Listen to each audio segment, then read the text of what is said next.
அன்பு சொந்தங்கள் அனைவருக்கும் இனிய காலை வணக்கம். இன்றைய திருக்குறள் குறள் எண் 13.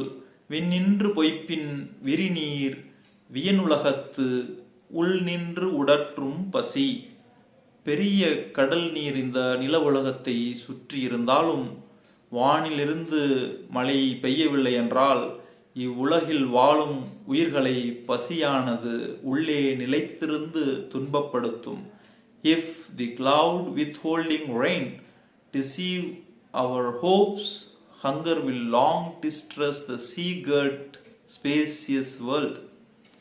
என்னதான் இந்த உலகத்தை கடல் நீர் சூழ்ந்திருந்தாலும் மழை நீர் இல்லையென்றால், மழை பொய்த்தால் மனிதர்களும் உயிரினங்களும் வாடும், துன்பப்படும் என்று திருவள்ளுவர் இந்த குறளில் கூறியுள்ளார்.